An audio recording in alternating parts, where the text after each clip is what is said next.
Hello, please let me see your ticket stubs for the double-edged double bill. This week we Twin Peaks Fire Walk Carlito's Way.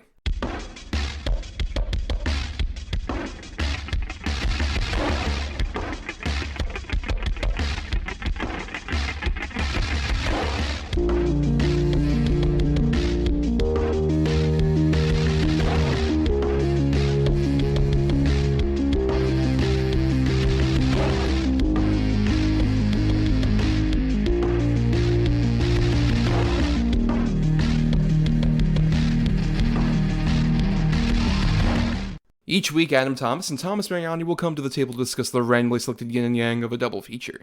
Then, both will have to pick a number between 1 and 10 in order to seal their fates for the next episode. One will have 2 good movies, the other will have 2 bad ones. Let the chaos begin. I am Thomas Mariani, Origins. And I am Adam Thomas, the beginning. This is actually a prequel episode, so listen to this episode, and then go all the way back to episode 1, and it all makes sense. Yep, gonna be a whole lot of, should we really fucking do this?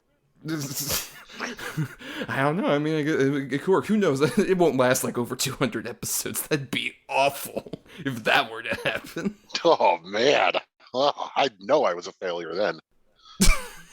Welcome, everybody, to the Double-Edged Double Bill, where every week, Adam and I cover a good and bad feature based around a topic. We pick randomly the 2 movies, subjectively based on our own choices, at the end of every episode, so stay tuned for the end of this particular episode for picking for next week's show. And the topic we're doing today is prequels, which is because there is a new Fantastic Beasts movie coming out this particular week. We contemplated, what we should do, and I mean, if you're curious at all why we're not doing a Harry Potter episode, on a completely random note, trans rights are human rights. Yeah, right. Yeah. Yep.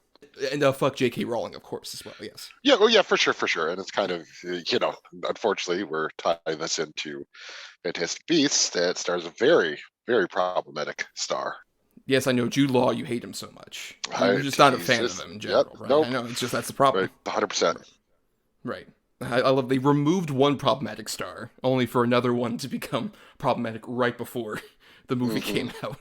It's very odd. But, prequels, we decided, are sort of an interesting topic in general just because they often get derided. I don't think people really use the term prequel until around, the Star Wars prequel trilogy came out in the late 90s through the mid-2000s.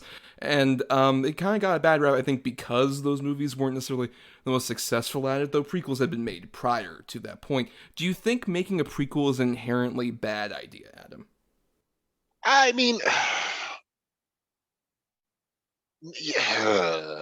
yes and no, in a way. Like, if there's more of a story to tell, then I'm fine with it. It's the ones that feel forced, like just for a cash grab that and unfortunately that sort of seems to be the case more than often not, to where it just makes me want to give up on the whole prequel game. I mean, admittingly, there's so many issues inherently with just doing a sequel, because you're following up on a previous movie that a lot of people really liked and trying to kind of up the ante with what's the next adventure.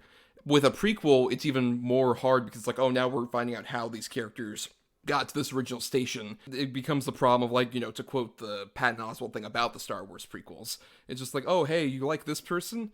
Well, now you get to see him as a little kid, and it's I don't want rock salt, ice, and milk.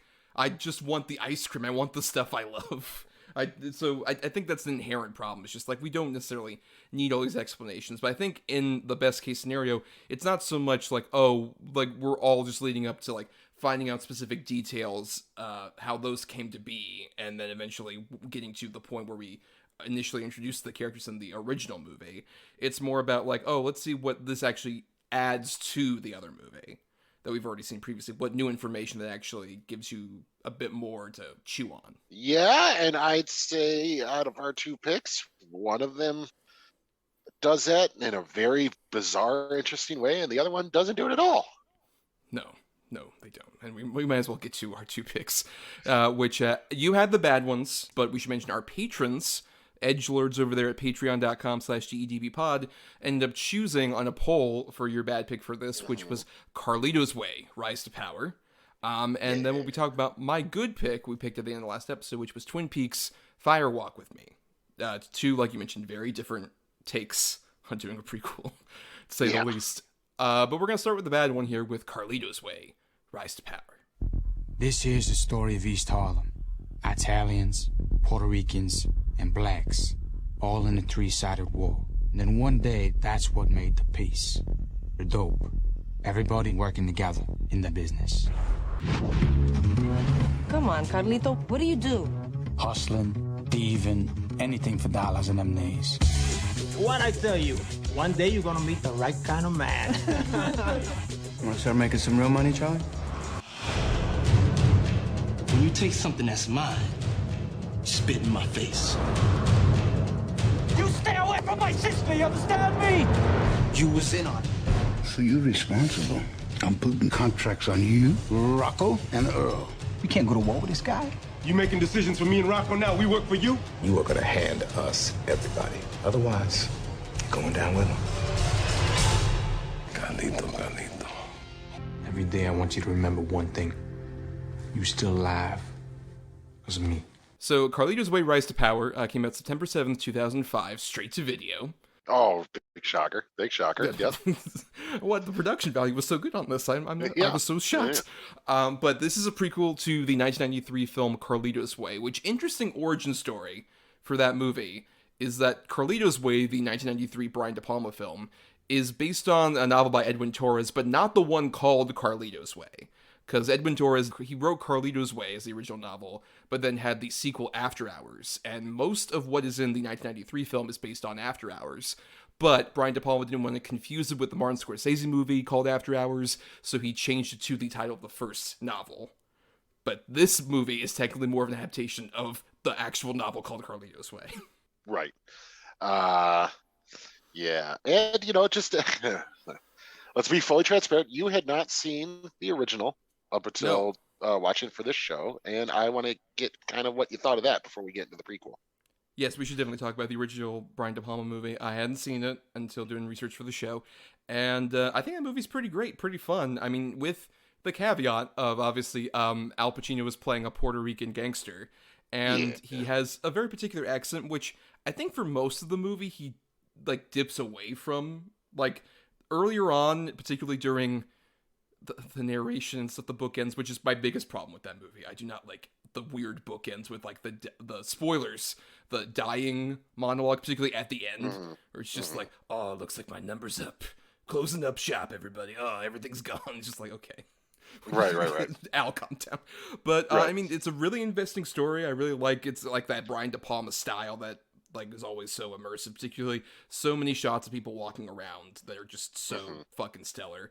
Or the opening sort of big scene at the one bar he goes to after he gets out of prison with the big shootout that happens, and then the subway chase at the end are two phenomenal sequences. And Brian De Palma knows how to cast Sean Penn as a piece of shit. Who knew he'd be so good at that kind of part? Right. And he's absolutely fantastic. He's as fucking a piece great. Of shit. Yes, he so is. But you're a big fan of the original movie yourself.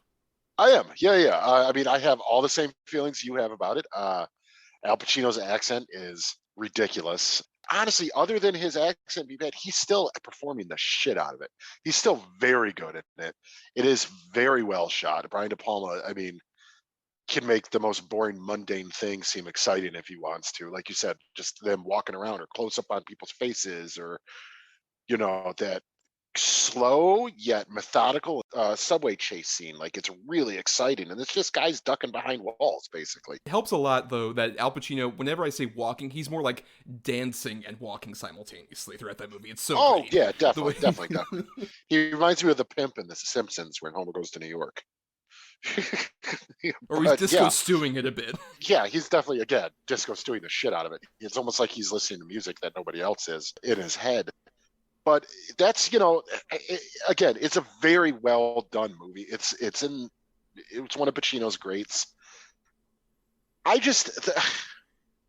How is Jay Hernandez, who is of Hispanic descent, copying the Al Pacino voice somehow more offensive to me?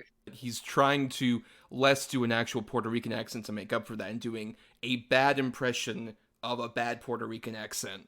Thus, it's even worse. And he's I believe Jay Hernandez is Mexican American. Yeah, I believe that's the case, yes. Right. Yes, and It's a really hard task to fill, obviously, the shoes of Al Pacino. It doesn't help also that this movie is, what's the word? God awful. This is one of the worst movies we've done for the fucking show. I was just like, so, like, it's so terrible. And it's not even like exactly him, because like basically this tells the story of how Carlito was originally imprisoned in like the late 60s, even though this movie is so doing a bad like 70s blaxploitation style thing with its style. It's like and especially weird considering the original movie takes place in 1975. And this is like 1969 to 70. There's a point to really mark it where a hippie woman is in a bar talking about like, oh man, we just took a ride from Woodstock over here to do the big protest. The protest against what? Vietnam, man. Like, oh, fuck me. What are we doing? This is so fucking bad. But Adam, why did you particularly choose this one besides the fact that it is so fucking bad? I mean, that's basically it. It absolutely fits the criteria.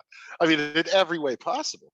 I mean, yes, it's a bad movie, but it's a terrible prequel to a really good film. You know, I did the thing where I watched the original, and then the very next night I watched this.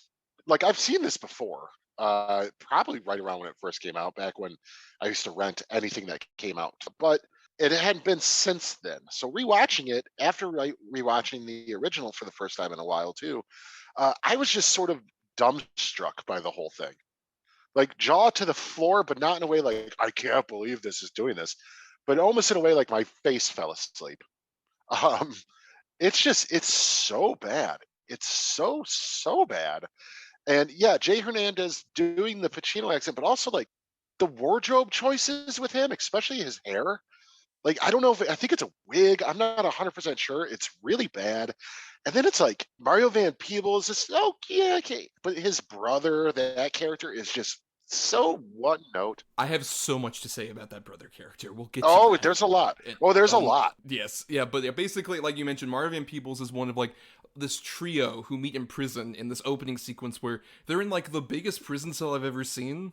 When the cop comes over, and fucking like the other guy, the Italian guy, Michael Kelly, who's a great character actor who you've seen. Yeah, he's great. House of Cards and other things. He's the one person who like, oh, you feel like a natural human person as opposed to a weird caricature person, because he's just naturalistic enough an actor. But he's making fucking pasta, and he's just like, hey, yo, how about you have some of this, guard? No problem. Like they've so taken over the prison system that they have like a fucking giant warehouse area for their fucking cell that all three of them are in.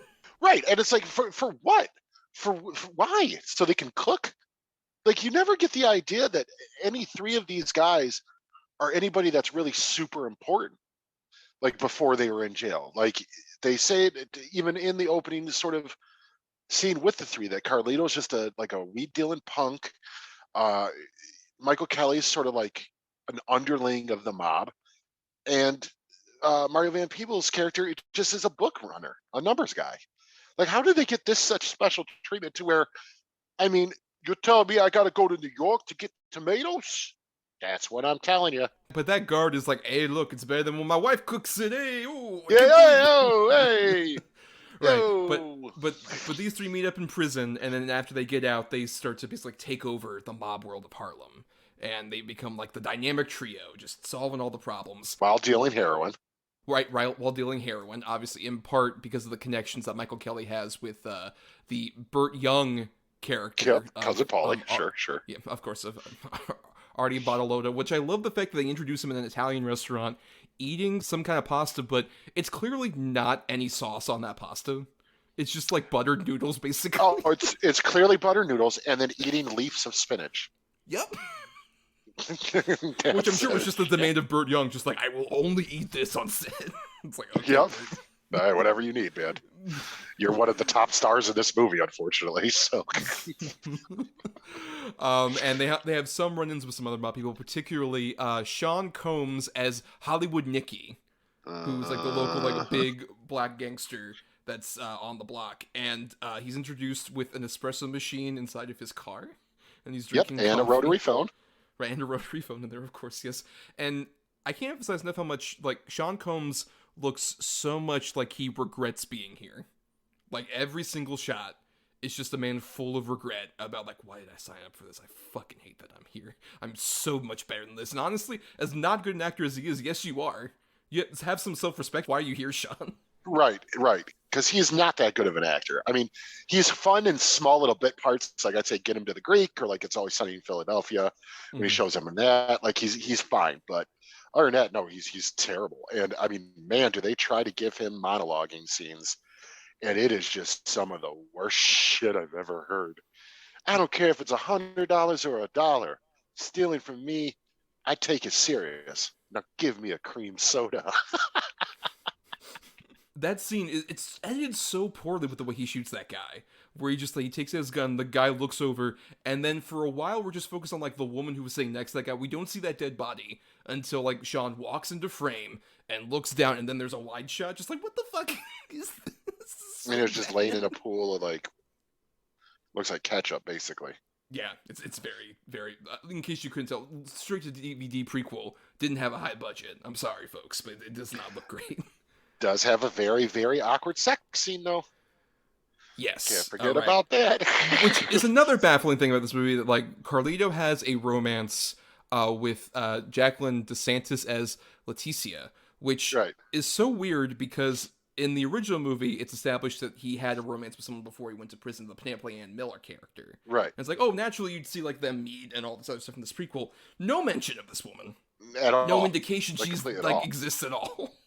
And they blew so many chances to have it happen. Like, Leticia works at this club, or they go out to the strip club all the time and stuff. And we know that she's a dancer, the Penelope Ann Miller character, like, could have introduced her anywhere. Nope. So my question is then, so apparently between 1969, 1970, whenever this movie actually takes place, because then he does, I believe if I'm correct, 5 years in prison. Right, which he should, like, immediately after this movie go to jail, and then eventually we get, and jail turns him into Al Pacino, clearly. That's what happens. Right, which is, that's a hardcore jail then. But for Jay Hernandez and Al Pacino. I aged 30 years. Yeah, and into a different race and nationality altogether.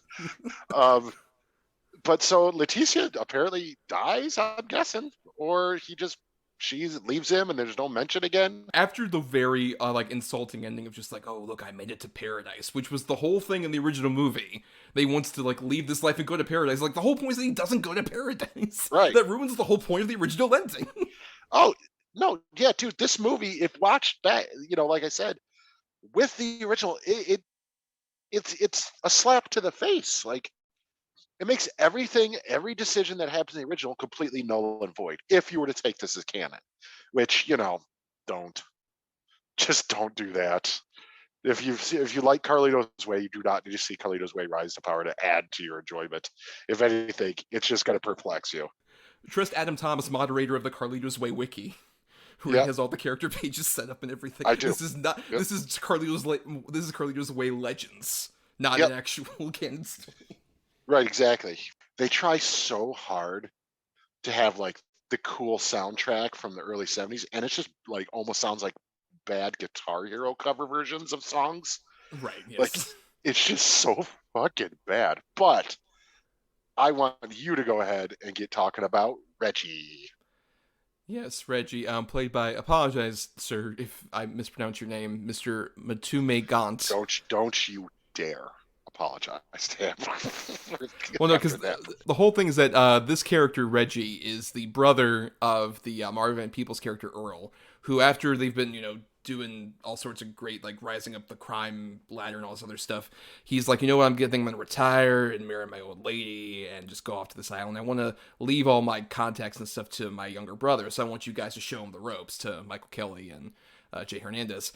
And Reggie comes in, and his whole thing is like, oh man, I'm, it's the 70s, so I go to a lot of Black Power meetings, but also I'm a horrible alcoholic and a womanizer, and I annoy everyone around me. This character, like, takes over so much of the movie after a certain point, because he's the main focus of the plot is fucking Carlito and Rocco trying to get his shit together, even though he does just constant stupid bullshit that especially interferes with, like, the Burt Young character's son, played by Dominic Lombardozzi, who's another character actor. You've seen a bunch of these things, but especially crime mafioso movies. He's all over. Oh, yeah. You've seen him. Yeah, right, sure. Right. But Reggie is, like, the acting from Mr. Gaunt is fucking awful. It's so much of like the most over the top gesturing, especially the drunk acting at that club when he tries to like feel up on that stripper, is some of the most awful acting I've even seen in like straight to video movies, which is saying a lot.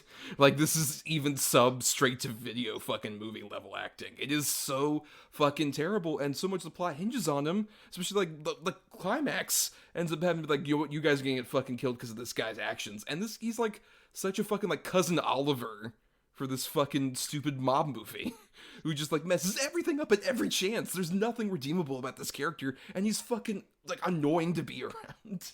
Right, exactly. It's a half-cocked idea where they're like, oh yeah, so his younger brother's going to come in, he's going to be a problem. And, and it's just like you said, it's like instant chaos with this guy.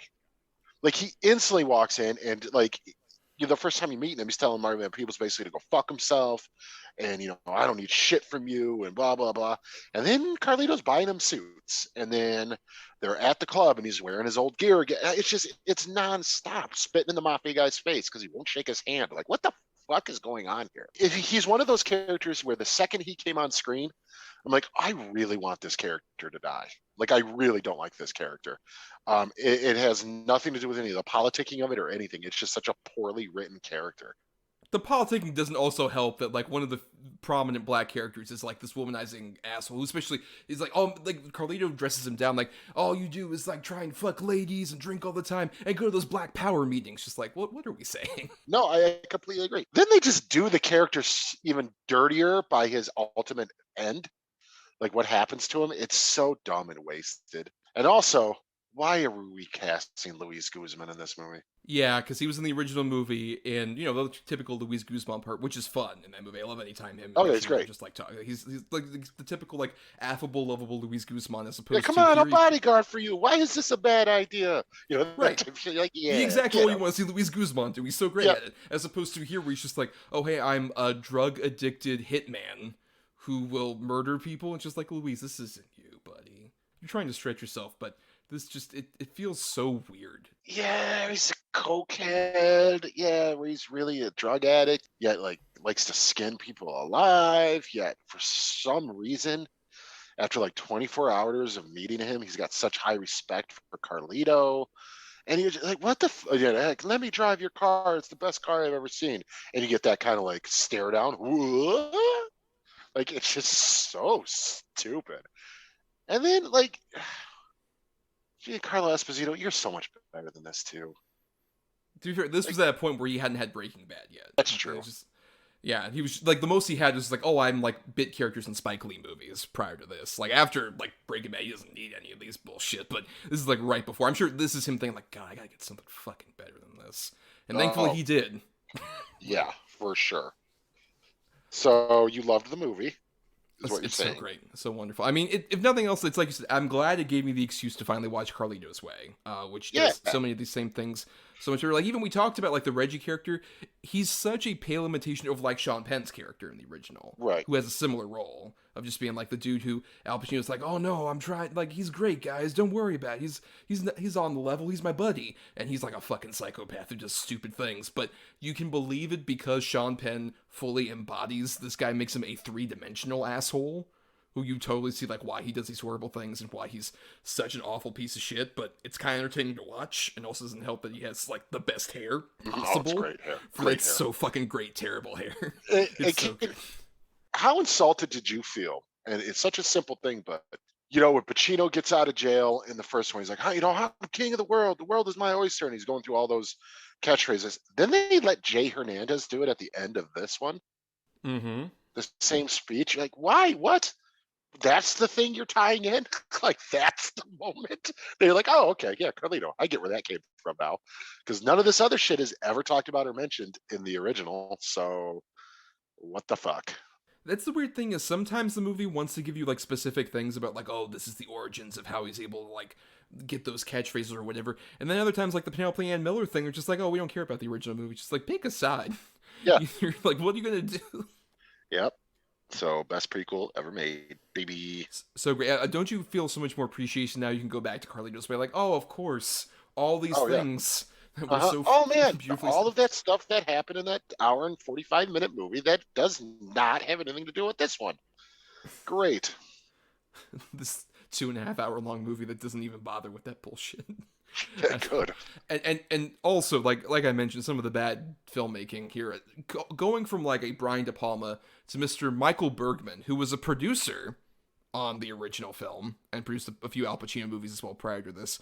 It's so just poorly put together. It's crazy. How do you fuck up the opening black and white slow motion thing that bad? Right, where there's like this montage sort of just like Jay Hernandez doing his terrible impression of the Carlito way accent. It goes by so weirdly quick. It's like a rushed Oscar in memoriam montage. It's just like, wait, what are we doing? Wait, we're going really fast by this. And like they show all these real photos at the beginning and then contrast it with the most studio lot like alleys that we see. It's like the same 2 street corners on the Warner Brothers lot that they could only shoot in because some other big production was happening at the time. I'm almost 100% positive that's accurate too. I'm convinced while watching that movie that the same alley was used for like 3 or 4 different alleys, just with different dressing. Yes. I mean, the ones. It's like, no, guys, I'm sorry. Transformers is filming here. You can film over on this corner of the lot, just this corner with like this alleyway and this street view. That's all you can do. Just move the trash cans around. Nobody will tell. Put a thing in the window. It's a different building. It's a lot of that. Well, Adam, we have a lot to talk about with the other movie. I don't think we have much else to say, but if you have any final thoughts on Carlito's Way, Rise to Power. Look, like I said, I was tasked with picking a bad prequel. I think I hit the nail on the fucking head. Like, it's a terrible movie, pales in comparison to the original, and adds nothing to the story. I mean, it hits every button that we would want to cover for this type of thing. It's awful. It's not streaming anywhere. I actually had to pay to rent this fucking thing. It's just don't even bother going out of your way to see it unless you literally are a glutton for punishment, or if you're one of our long timers who likes to see the movies we see before listening to the show. Even then, though, you could probably skip this one, guys. It's terrible. No, yeah, there's not much really to this one. It's a forgotten for a reason, and I'm at least glad you're right that this like kind of fits perfectly as a forgettable bad prequel that nobody asked for and does all the wrong things pretty much that they would usually do. And the way I would sort of describe the look and feel of this movie, it feels so much like a preview on a like 2005 era DVD. That's what it was. I've seen this trailer. Coming soon from Warner Brothers home premiere. See the origins of one of the most notorious gangsters in film history. Oh, fuck. The things that in the time of DVDs, you're just like, skip. Oh, I have to push the menu button? Oh, God. Oh, yeah. How many times did that Artisan logo come up? You're like, oh, Christ. You gotta skip. Oh, yes, for sure. But, yeah, Carlito's Way, Rise to Power, not very good at all. Hot take. But we have a much different movie to talk about here. A theatrically released film, though based on a TV show, Twin Peaks, Fire Walk with Me. There is no other person who could have known where it was. Did Bobby give you this? Or is there someone new? Your Laura disappeared. It's just me now. You made me write it all down. Don't do that. She doesn't like that. How do you know what she likes?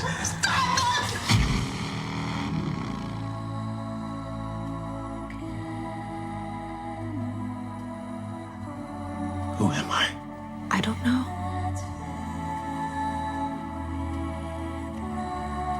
You look just like my Laura.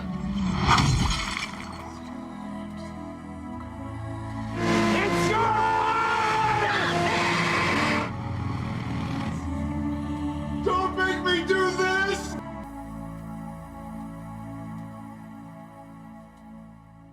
So, Twin Peaks Fire Walk with Me came out August 28th, 1992, from director David Lynch, and is based on the TV series that he created with Mark Frost. And this acts as obviously sort of a prequel to that TV series, so I guess it's pretty natural. We should talk about that TV show, Adam. I'm curious, what is your relationship with the original Twin Peaks? It's 2 seasons at least that initially aired.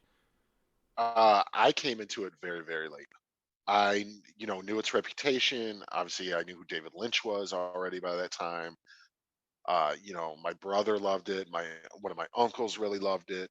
So it has kind of always had this big daunting reputation for me where I'm like, oh man, if I watch this and I don't like it, it's one of those, especially in like sort of the genre community where it's almost like a sacred thing. It's, Twin Peaks. It is what it is. It's important. So I probably actually watched it in its entirety, first 2 seasons, maybe 8 to 10 years ago. Probably the first time when it was on Netflix, all of it. And I mean, I loved it. No. Right. There's always an asterisk with Twin Peaks. Yeah, right. I love the first season. First season is great. I would argue the first season and then episodes 1 through 9 of the second season. Yes. And then the series finale, just the initial one. Yeah. I'd say there's that. 12 episodes in between those where shocker, David Lynch wasn't around because he was making Wild at Heart. And they did a lot of other shit that just didn't work. So that's always kind of the trouble. And admittedly, I didn't see it until probably around the same time, though admittedly it's more because I wasn't really around for Twin Peaks airing. But I had a similar sort of like thing where like it had such a big reputation, and I got into David Lynch more in high school, and I'd heard like, oh, it's so great. And I watched that on, before it was on Netflix, on the like CBS streaming site, which was terrible. It either worked perfectly or did not work at all. So I would like, oh, let's see if I can stream an episode of Twin Peaks today. Nope. I'll wait for tomorrow, I guess. But I loved the show as well, with the caveat of those episodes. But at the same time, the ones that worked, especially considering that like I wasn't as cognizant of television around that time, it still really works with like the fact that it's parodying like Dynasty and other soap opera things like that, kind of being that. But it also works on its own. It's just this weird, interesting mythology you're really wrapped up in to follow. And that's what made it so popular back in 1990 when that first season aired. And everyone was so curious, like, who killed Laura Palmer? What's happening with this? And the CBS at the time forced David Lynch to reveal that in the second season, which he never wanted to do. And after that happened, he kind of, left into Wild at Heart and was kind of disheartened by that whole experience. And the show suffered for it because they didn't know that was going to happen. And so then this prequel came about. David Lynch actually wanted to make like a trilogy of movies about Twin Peaks because he wanted to go back to that world, and he'd gotten the green light to basically do that, and Firewalk with Me was going to be the first part of that. Mark Frost, who created with him, wasn't involved in this one, and rather than do like a sequel that would pay off the cliffhanger of the second season, he decided to do a prequel that went back and told the story of Laura Palmer, who obviously died in the pilot episode and her body washed up, and that was the impetus for the whole series from there. And because people were kind of hoping for some kind of resolution, and they got this very different, very much darker even than the original television show version of things with the prequel, it was really hated at the time. Really despised. People didn't like it, but it's gotten a bit more of a cultural appreciation. What do you think of Firewalk with Me, though, Adam? Man, I don't know. Firewalk with Me, no, I don't. Let's put it this way: I would never say I hate this movie. But I always bounce back and forth between its pure genius or its absurd lunacy, and maybe it's both. But I'll tell you what: Firewalk with Me is not a movie I ever watch and am bored by, like ever. There are so many weird things happening in this movie. Like let's put it this way: if somebody hadn't seen a David Lynch movie, this wouldn't be the one I'd start them off with. No, because I think it'd be a lot of, why the fuck do you like this guy? Because this is a wacky fucking movie, man. It's crazy. It's surreal as surreal can be, at least at this time for David Lynch. Bizarre. It's all the weirdness of the first season and the first half of the second kind of really is thrown together in a package and just given to you for 2 hours. Well, also keeping in mind that the big thing this one mostly removes is also kind of like that quirky sense of humor that also attracted people. That's not here. Yeah. That is. I would argue it's a bit there in like the first 30 minutes when we have like the investigation. The Chris Isaac and Kiefer Sutherland bit. Yeah, that right. It is there, especially with like the dancing girl. Right, and David Lynch obviously coming in as a Gordon Cole character, who's always great, just like Cooper. Yeah. And the stuff with the cops where he, grabs one by the nose and all that stuff. Like there's some bits there that are fun. But yeah, it's a really fucking crazy movie. Like, it's crazy. I think I was also, like, when I saw this, I agree, I was in a similar boat of just, like, I'm not sure what exactly to think about this, partially because, like, some of that humor was gone and replaced with, just right up, trigger warning, this movie goes to dark places about particular, like, sexual assault and incest and a lot of horrible, horrible thematic stuff as it goes along. That's, like, really upsetting to watch, and I don't blame anybody for, like, feeling uncomfortable with it. That's how I really felt when I first watched it, but the more I've seen it, the more I really appreciate, especially the fact that, like, with a prequel, we talked about this, that so much of the problem is, we're explaining things we don't need explained necessarily, as opposed to, like, a lot of the stuff that's doled out here was revealed in Twin Peaks about Laura Palmer, like, it turned out she had, like, drug issues, and that she was an underage prostitute, basically, some of these things. And the movie does such a great job of, like, really giving, like, less about, like, here's how Laura Palmer got to this horrible state, as much as we're going to actually give this impetus for our series more character. We're going to give her an actual, like, fleshed out story about that's horrible to watch and witness, but at the same time it has so much, like, of her perspective and the various issues that she had, and gives her an actual voice, which I think is, in retrospect, I think a very necessary thing that only enriches the show, particularly as it went to The Return, which, you haven't seen the recent season that came out. No, haven't gotten the chance. Nope. Yeah, but I think the weird thing is, like, because this was so hated at the time, David Lynch was still like, okay, when I come back to this, Firewalk with Me is so fucking crucial to The Return. Like, there's so much elements of this movie there, and it makes sense, especially just that, like, giving Laura Palmer more of a narrative and fleshed out makes the series work so much better, because you realize all the stuff that she's gone through. It definitely works as, like, a prequel you watch after you watch the first 2 seasons. Like, don't start with Firewalk with Me. That's a really bad place to start for, like, the series, but I think it enriches that experience going back to it. Would you agree with any of that, maybe? Oh, definitely. Yeah. No. I mean, I feel like, if you are a Twin Peaks fan, or if you want to be sort of really encased or engaged with the lore of it, I mean, Firewalk with Me is absolutely essential viewing. I would not also start with it. I think you'd be making a huge, huge mistake. But without having seen season 3, I would definitely watch season 1 and 2, or most of season 2, then Firewalk with Me, and then go on to season 3. Like I said, this is such a dark, sort of depraved, weird movie, that I do feel it's important, especially when it comes to Laura Palmer character, because it does flesh her out a little more. She's not just the corpse, or sort of the flashback character. You get the full picture of her, whether troubled, good, bad, whatever it is. You get a full character, such as much as it can be in a David Lynch movie. But I was kind of nervous when you actually picked this, because I do have such weird feelings towards it. Like I said, I don't hate it. I don't think I love it either. It's just, I'm kind of like, it's an interesting sort of experiment of film, where David Lynch is always kind of experimenting and trying new things, but that it's a prequel to a dormant sort of television series that they somehow got financed for mainstream studio release.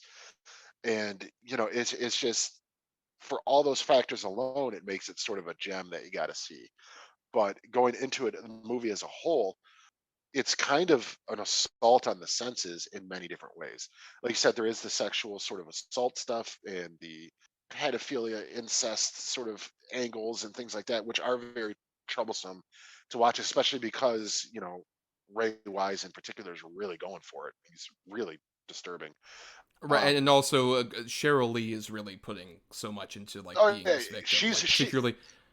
she's soap opera acting, and it works for this type of movie. I don't think that's actually what she's doing here. So I don't think it's quite soap opera. I think it's very much just like a young woman who's been traumatized to such a horrible degree that she's just genuinely, like, unresponsive. Like the scene where like Ray Wise comes up to her at the dinner table and it's just like, you haven't washed your hands, your fingernails are so dirty.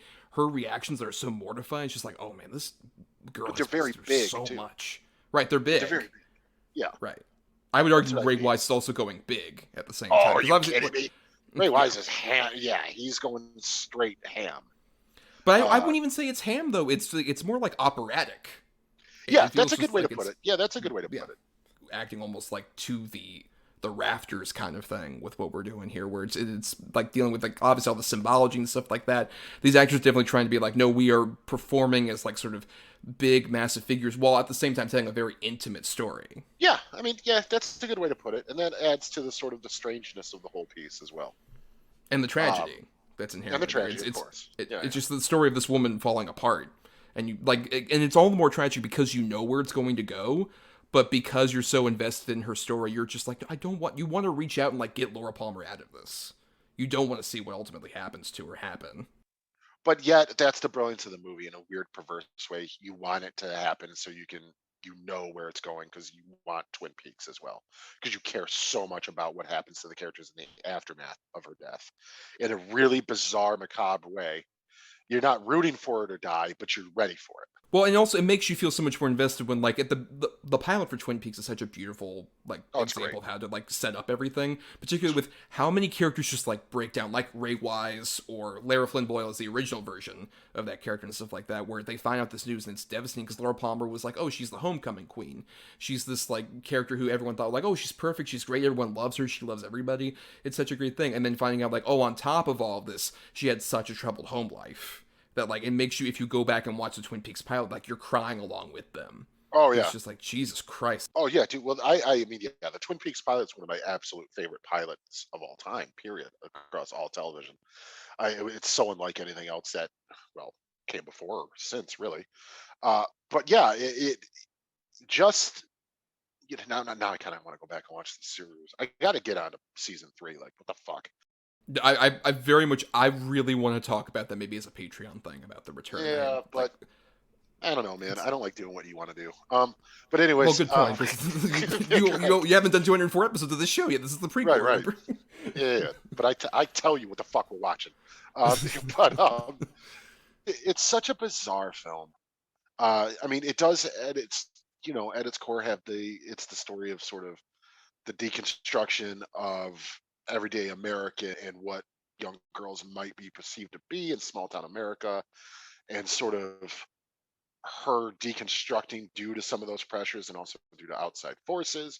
And I mean, it's a really, really one of a kind way to tell that story. And for that alone, it's a fascinating movie. And I love also how the movie, like, obviously I love the whole idea of like the Black Lodge, which is obviously like the red room where everybody is around. And I love the fact, I think this movie, along with The Return, really crystallizes, like, because when you watch the show, obviously that was the big thing. Everyone's like, what the fuck is with the guy who talks backwards and all this, and Bob and all this other shit.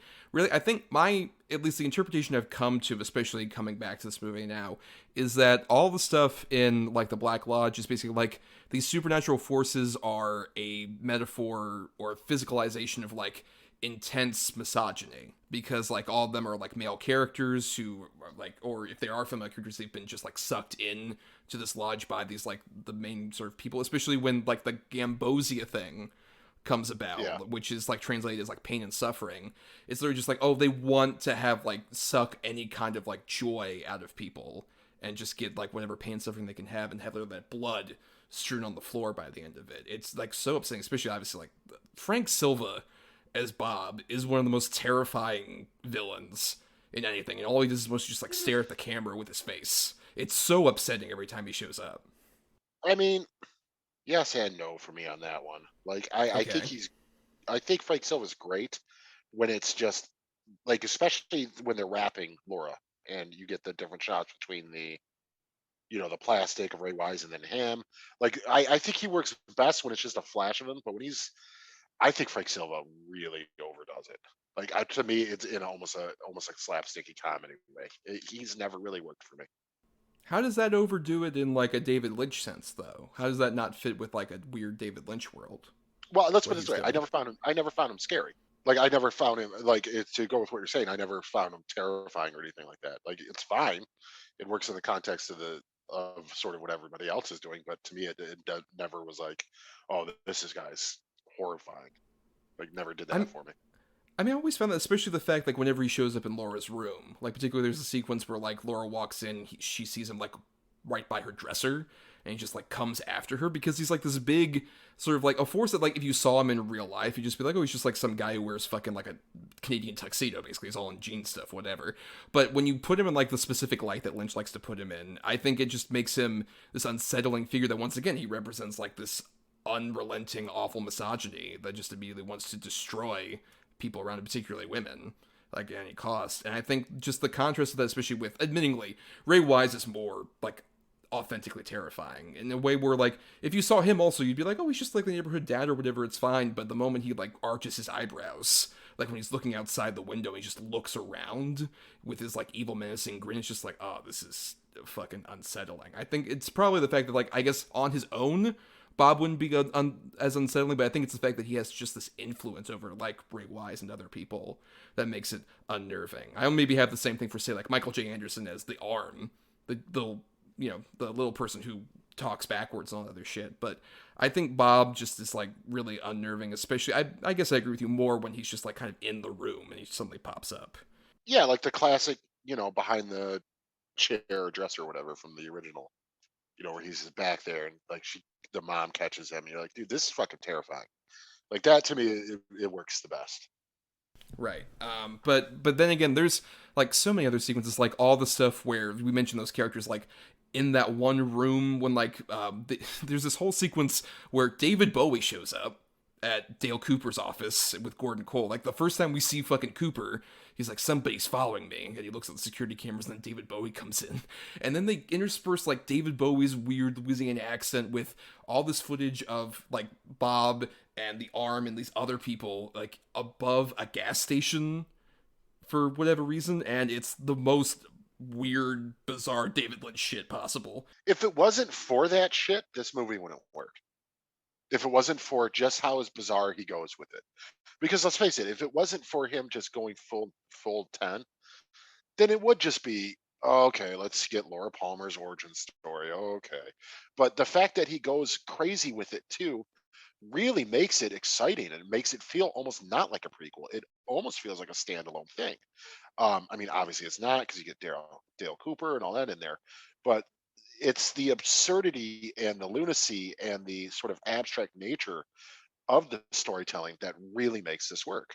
And I think without that, you just have kind of a maybe a movie of the week feel. And are you maybe upset that Dale Cooper doesn't have his big role? Because that was another controversial thing, is that Kyle MacLachlan didn't want to have a huge like role in the movie and stuff like that. He was originally written, I guess, like the Chris Isaac, Kiefer Sutherland stuff was written to be like Dale Cooper and somebody else originally, but Kyle MacLachlan didn't want to have a huge part in the movie because like he felt kind of betrayed by the series itself. Do you think it still works though without him being as involved? Yeah, it's not his story. Like, yeah, he's great in it when he's in it, but it's ultimately the story of Laura Palmer. It's not the Dale Cooper story. I think he's in it just enough, and because you know where it's going to go. It's going to become the Dale Cooper story. So, no, it doesn't bother me. What about you? Does that bother you?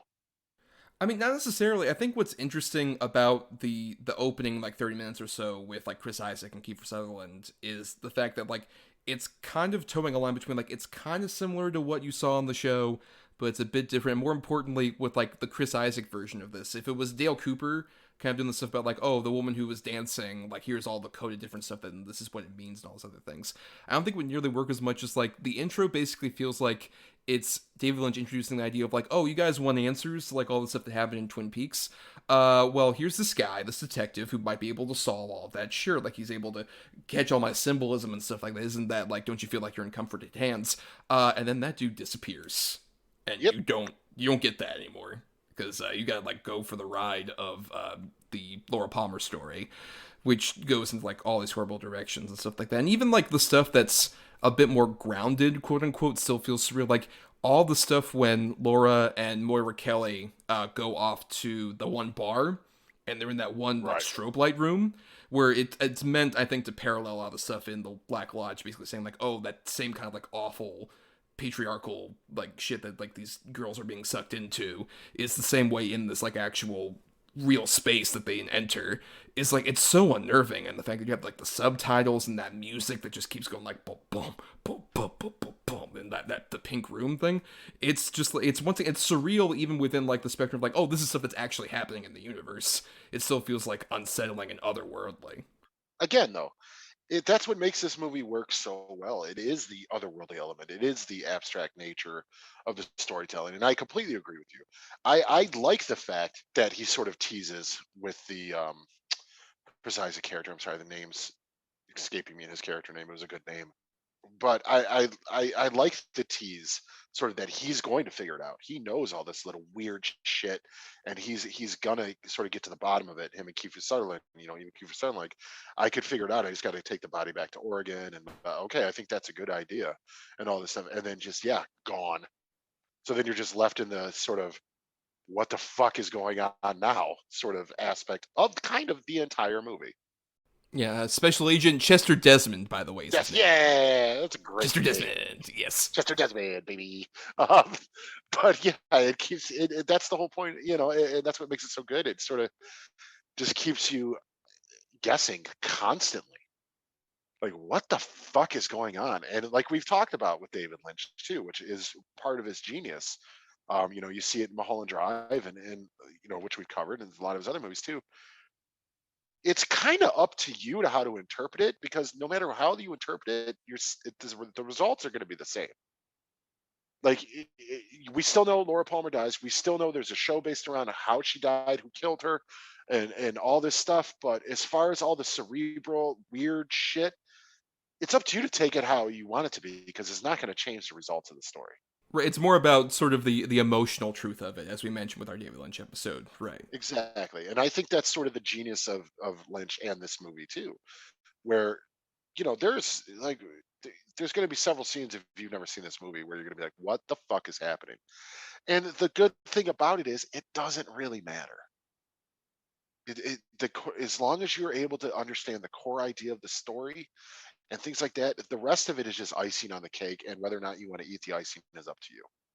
Or the cream corn, depending on, Oh God, gross! I know. Oh, that shot of Ray Wise eating the cream corn is so upsetting. Yes, it's so disgusting.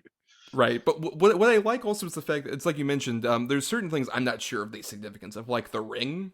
That becomes a recurring factor. I'm not sure exactly what that ring means, but the more important truth is like, oh, the one-armed man has to get that over to Laura for whatever reason to save her. Like, the important thing, the crucial thing in that scene is just, we want to save Laura. We want her to get out of that situation, this upsetting situation where her father has kidnapped her and this other, like, young prostitute and is about to murder both of them, in theory. And it's just like this sequence where, like, in many other hands, so much of that material in particular about, like, Laura and her father would be very, like, exploitative and awful and unsettling.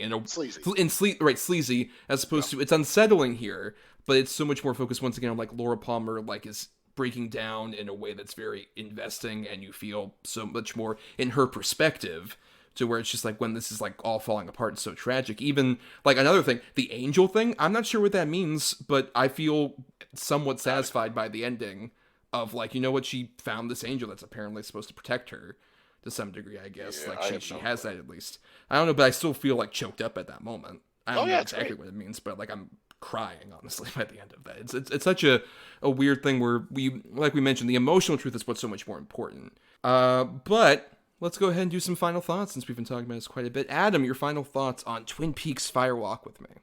Okay, I mean, like I said, I still don't know where I sit with this movie, but it's not a movie that I would ever be like, nah, I don't want to watch that. Like, if somebody wants to watch this with me who hasn't seen it, I will watch it. I'm not like, skip to something else.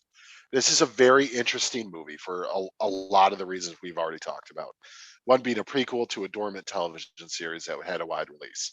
The only other instance of something like that happening that I can think of, even though it's not a prequel, would be like the sequel to Firefly, Serenity, coming out after a dormant franchise, like just because of fan, sort of love. It's a pretty unique situation. It's bizarre David Lynchian storytelling at sort of, in a weird way, one of his most accessible ones, as far as like, if you're a fan of the show, you'll kind of understand it, and if you're not a fan of the show, I think you would still get the idea of what's going on, as far as just based on the Laura Palmer sort of it all. It's a bizarre movie that's very dark, very heavy, but always entertaining, and that's something you don't usually get a lot of.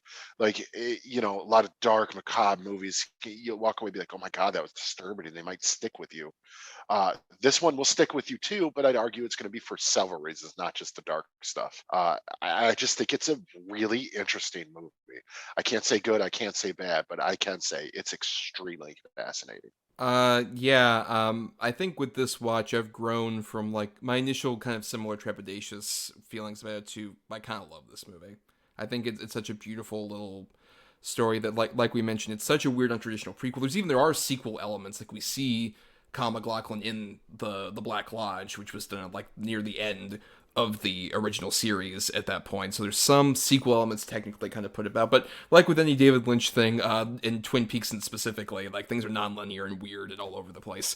But it still is like so fascinating as like we mentioned, it's a prequel that actually does enrich the material that it's like preceding to such a wonderful degree with like the first two seasons of Twin Peaks. It does such a great job with that and really immersing you. And I think Cheryl Lee and Ray Wise in particular are so phenomenal in the movie and does such a great job. But also, we didn't mention fucking Angelo Badalamenti's music in all of Twin Peaks, but especially this movie, like the Fire Walk With Me theme. Yeah, I love it. Incredible. It's so great. I fucking love it so much because once again, it speaks to that emotional truth you're trying to experience where you're not going to recognize all the stuff or like get every single bit, and I don't think that's really the point.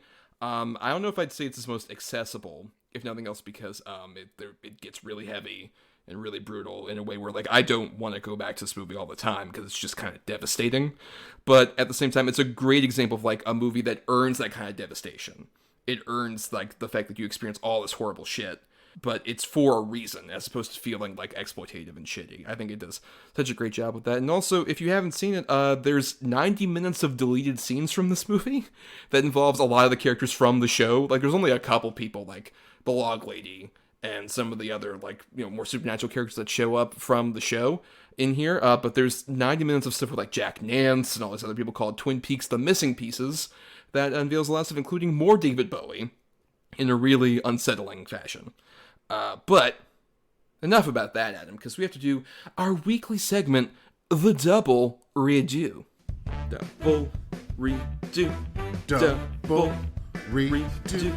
Double Redo. Double Redo. Double Redo. Double Redo. That works.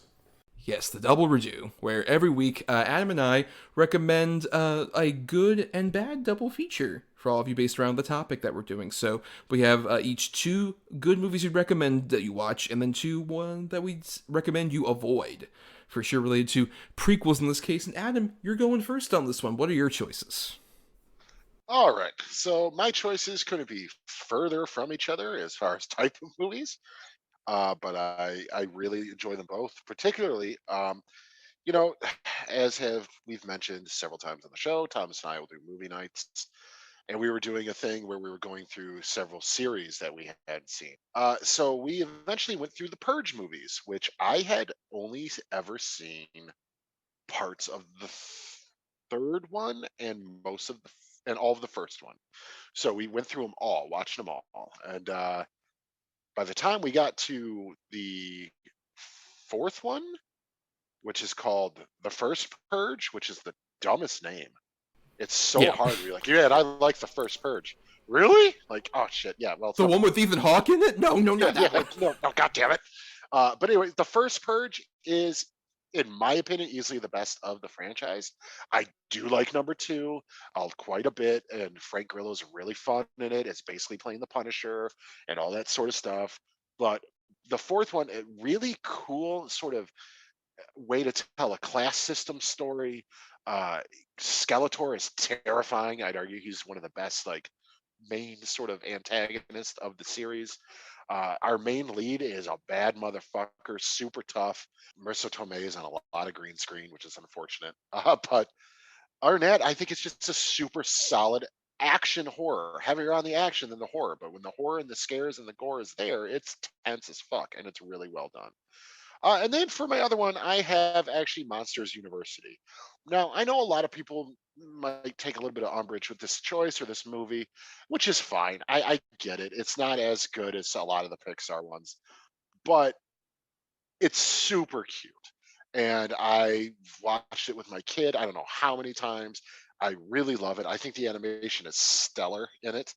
I just think it's a super, very solid, cute little movie. Potentially, other than the Toy Story sequels, the best sequel Pixar has done, in my opinion. And then for my bad, first I have X-Men Origins Wolverine. Um, if anybody, again, you've probably picked up that I'm a huge comic book fan. I love the comic book movies. Maybe not so much anymore. I'm getting a little worn out by them, but I really, really loved them all the way up until probably, I don't know, Avengers Endgame was probably the last one I'm like super stoked on. And the rest of it just kind of like, okay. But so I was really excited for this. I'm like, a Wolverine origin story? This could be great. Like they had just recently done in the comics and gave him the James Howlett name and all this backstory that they never really told before. I'm like, this could be great. It's Hugh Jackman. Holy shit, Liev Schreiber is Sabretooth. That's interesting. Ryan Reynolds is Deadpool. Whoa, what the fuck? Holy shit, this is going to be great. Blah. It's the worst thing. It is so fucking stupid. It's clearly a movie written by people who have no idea what the comics are, or even the movies that came before it are. Populated by just the dumbest characters, the worst CGI, particularly on Wolverine's claws. The bathroom scene is a big noted one. The only good part of the movie is the opening sort of montage and Liev Schreiber as Sabretooth. Other than that, terrible, terrible film. And very, very briefly, because I've only seen it once because it's so terrible, I have Dumb and Dumberer When Harry Met Lloyd. It just, why? Why do we do this? And I mean, I'd even say that about the sequel, Dumb and Dumber 2. It's just, why are we doing this? The first one, loved it when I was a kid. It is absolutely a movie of the year it came out. I still can watch it and get some chuckles out of it. But talk about a movie that never really needed a sequel, I would say it's Dumb and Dumber, and really didn't need a prequel.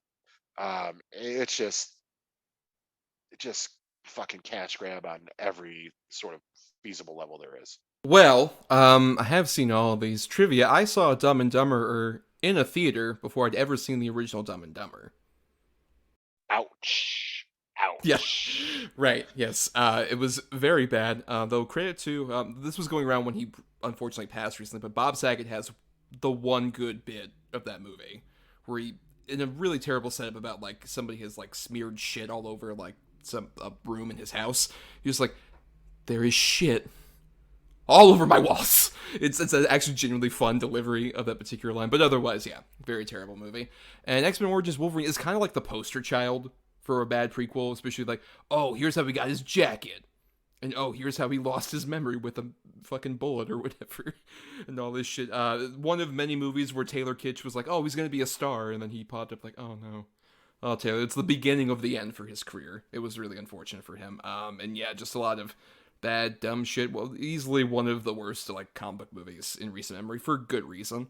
And then, yeah, the first Purge is my favorite of the Purge movies. A real shout out to especially the main actor, Yalan Noel, who plays, like, the main guy. I loved him in that movie. I want that dude to be, like, a big action star, because he has, like, such a great charisma, especially when he goes, like, full-on Die Hard in, like, the project housing near the end of the movie. Such a great fucking hero back and forth with him with that by the end of that. Yeah, aside from Marissa Tomei's stuff, I think that one's very good, particularly with, you mentioned Skeletor, who's like this dude who is like being tasked basically like, hey, why don't you go murder people for this first edition of the Purge, and we'll, you know, pay off or whatever. And he, that actor does such unsettling shit with his eyes and like the fucking his syringe hands and shit like that. So definitely my favorite of those movies.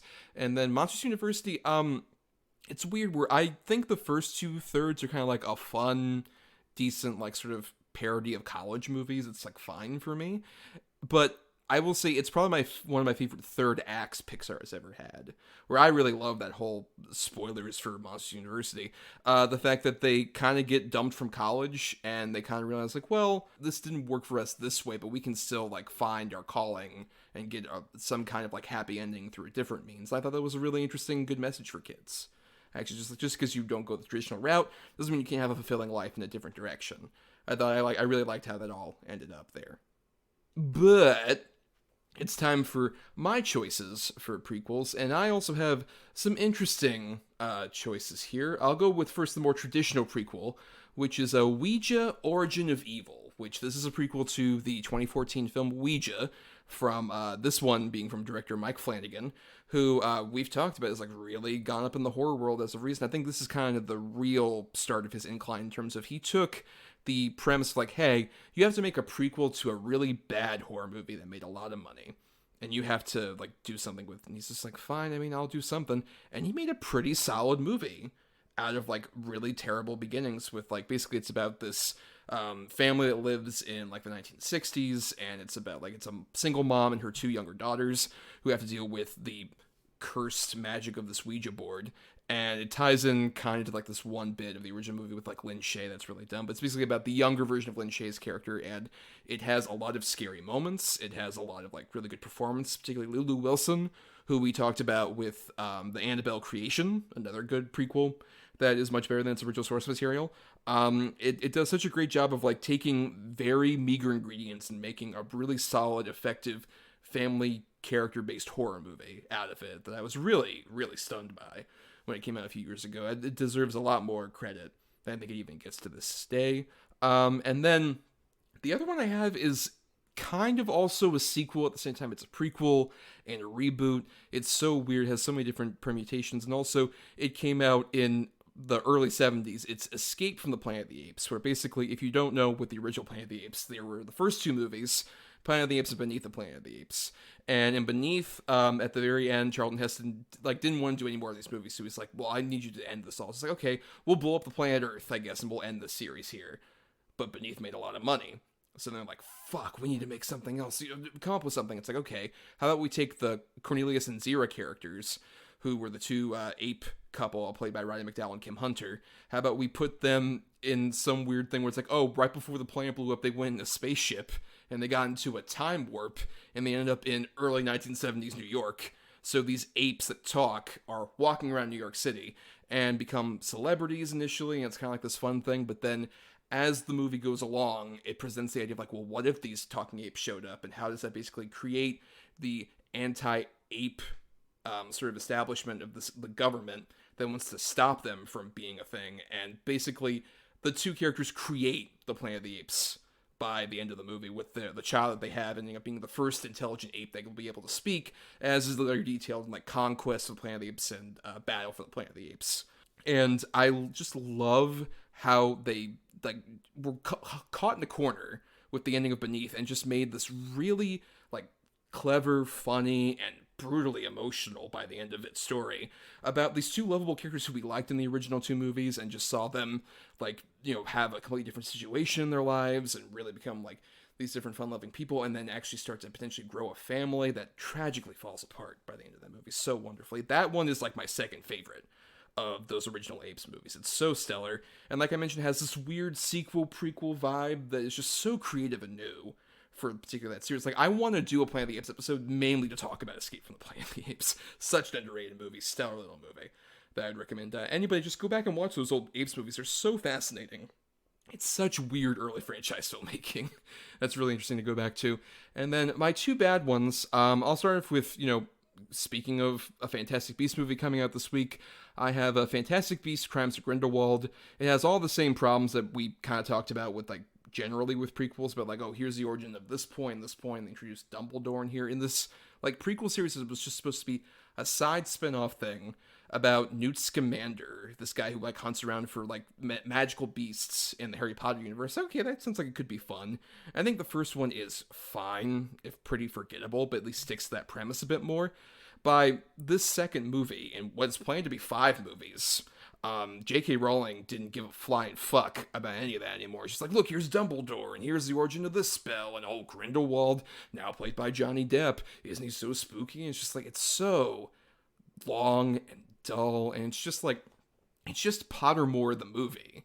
It's all these things about like, oh, look, here's these little tidbits and Easter eggs about the culture and all this other shit of wizarddom. And it's like, great, is there anything interesting about the story? No, but here's another Easter egg for you. It's just like, who gives a shit? It's fucking bad. Really bad, terrible movie. It pretty much swore me off Harry Potter even before J.K. Rowling made her dumb things, all this other bullshit that she says. But then the other bad one I have is a Star Wars prequel, but not the original 3 movies. I have Solo, a Star Wars story, and this one's a bit more upsetting because I think if you made this movie without Han Solo as the main character, it'd be a lot more fun. Because there's fun elements to it that I think could be really interesting if it was just like, oh, a random smuggler in the Star Wars universe. But the trouble is, because it's Han Solo, we have to find out so much more about, like, oh, here's how, once again, he got his blaster. Here's how he learned how to shoot first. Here's his fucking name, how he got the last name Solo, which is one of my, like, bottom moments in a Star Wars movie ever. I hate it so much.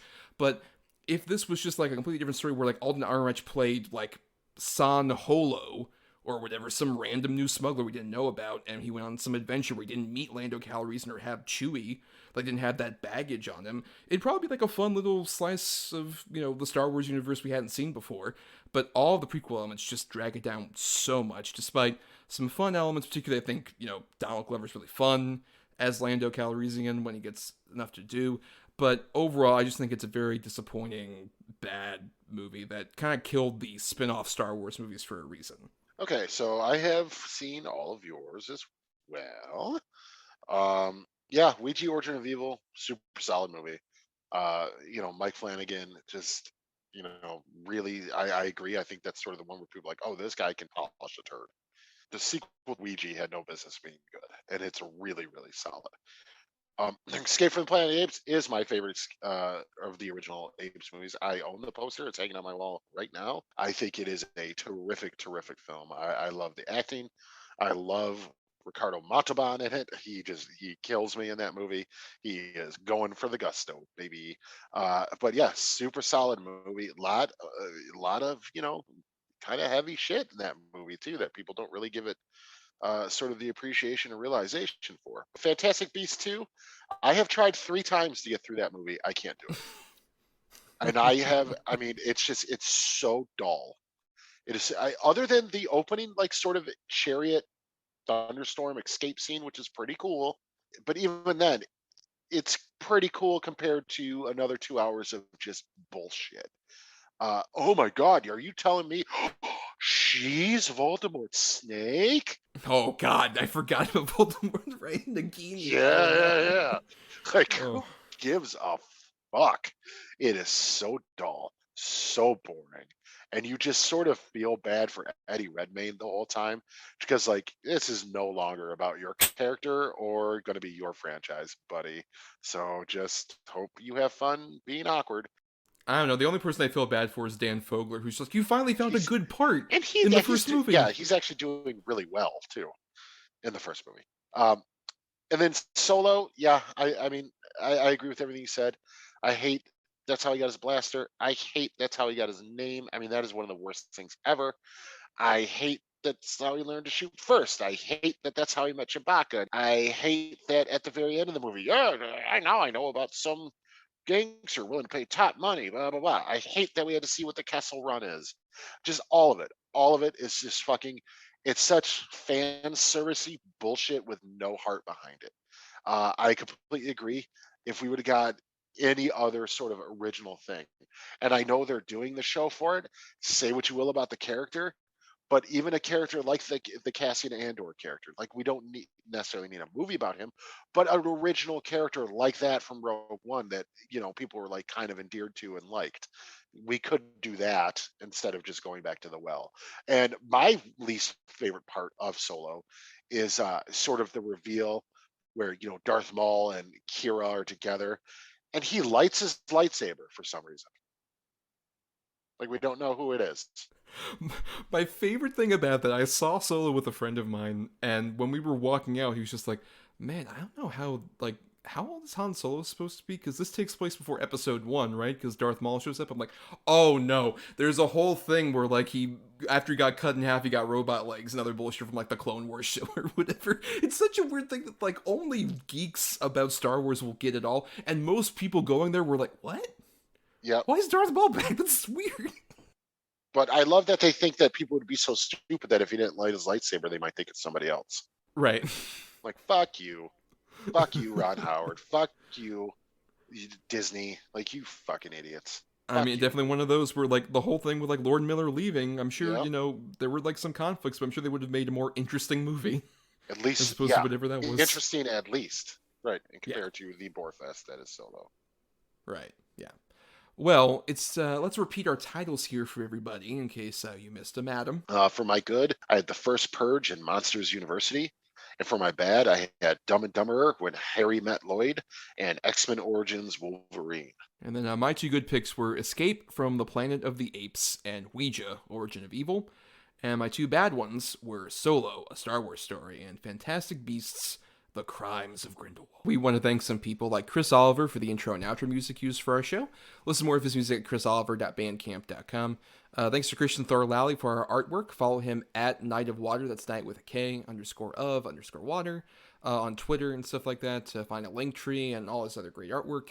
And then, of course, we want to thank our Patreon supporters, patreon.com/GEDBpod, where for just a $1 a month, you all get to participate in, polls where you pick movies like Carlito's Way Rise to Power. You helped us pick that. Thank you so much. We appreciate it. And you get to listen to bonus podcasts as well. Like around the time this episode comes out, we will have put out one of the in-person recordings Adam and I did around the 200th episode, where we cover the first season of Peacemaker, the DC show starring John Cena. We have a little mini media discussion of sorts about it, and it was a fun in-person recording. You can hear as one of those rare ones, only behind the paywall. Yeah, baby. Peacemaker's great. Well, yes, to find out the details, just become a patron, become an edgelord patron over at patreon.com/GEDBpod. But for more of our antics outside of the paywall, you can find us on Twitter and Facebook at DEDBpod. And you can also submit feedback to us, doubleedgedoublebill@gmail.com, all spelled out. And for more of my own individual stuff, find me on Twitter and Letterboxd as @NotTheWho'sTommy. And I also do some writing at marianithomas.wordpress.com and at film-cred.com. You can find me on Twitter or Instagram at atom_adam. That's ATOM_OR_ADAM. You can also find me on Letterboxd at Schwanson. That's SCHWANDTSON. And for more of the podcast, if you want to listen further, please follow us over on places like Apple Podcasts, Stitcher, any place where you can find podcasts out there. If you're listening on Talk Film Society, you want to listen to all the other great shows on the network, or dig through our archives on our Podbean main feed for several episodes before we even joined Talk Film Society. And nothing else, if you can't support us monetarily on the Patreon, the completely a free way to help us out is to rate, review, or simply share the show around to give us more visibility. Yeah, and absolutely. Thank you to everybody who's been doing that. We see you, believe me. We really appreciate it. Even fucking Christian Alvarez. Yeah, thanks, Christian. Woohoo, such a good guy. Oh, yeah. Begrudging endorsement of our favorite friend, Christian Alvarez. Fuck you.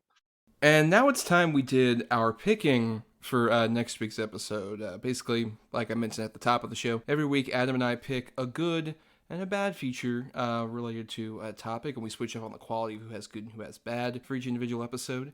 And keep in mind, we assign those each a number between 1 and 10. And the other person picks number between 1 and 10 usually, and that gets us our good and our bad feature. But also there's the Godfather rule that's still in effect, where basically Adam and I were given a veto last May that expires upon the next anniversary, so coming up next month. Where we can only use it once, and if we hear one person say a specific choice and we feel we don't want to have that particular choice, we say, actually, I'll take the cannoli. So that gets us our one opportunity to veto a particular choice and go with whatever the other choice is that the other person would reveal. Adam has already used his, and I still have mine burning that hole.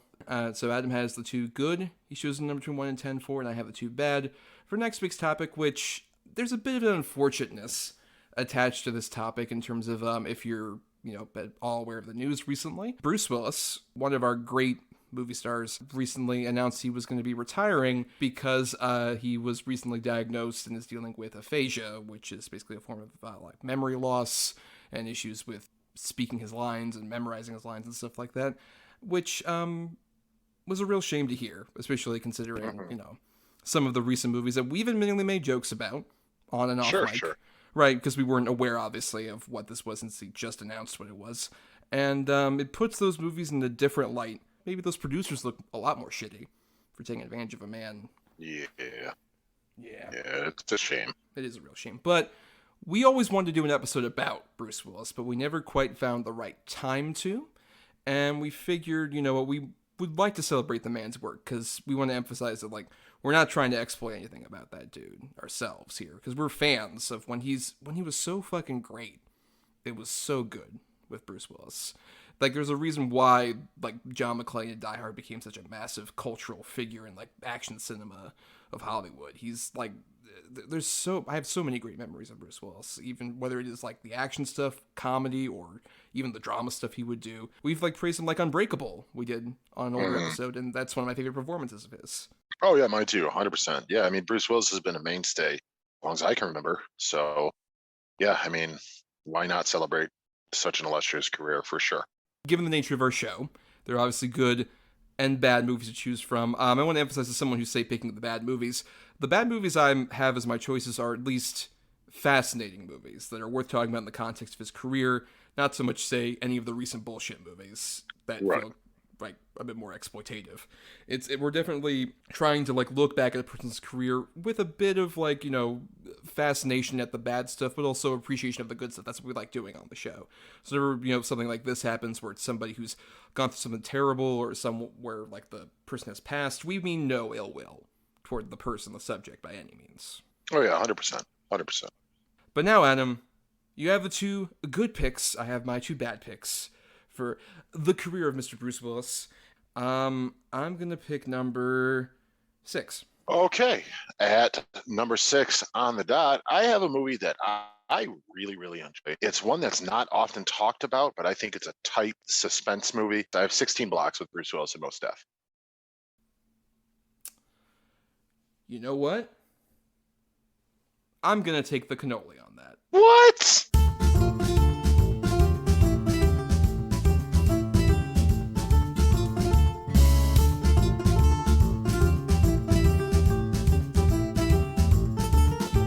Not a 16 Blocks fan.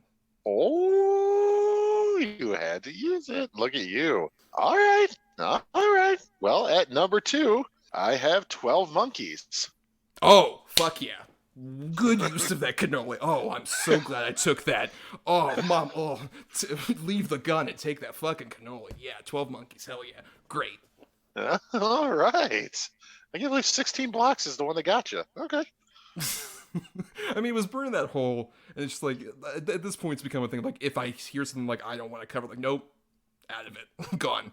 Great. Fair enough. Okay, well, now I only have a couple weeks until I get a new one anyway. Right, dick. Okay. Well, for your bad, then, I will go number 9. Okay. At number 8, I have a movie I haven't seen before, but from what I've heard is like a cultural object of Willis. I've been waiting basically for this episode to finally watch it. It's his 1991 passion project, Hudson Hawk. Oh, fuck. Oh, God. All right. Oh, God. Okay. Jesus. And what was your other one?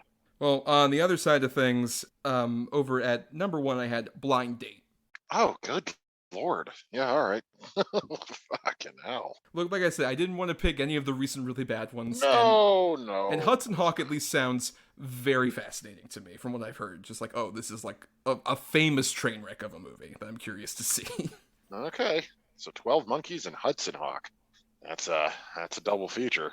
Well, and now it's time we get out of here, Adam. And on that note, goodbye, everybody.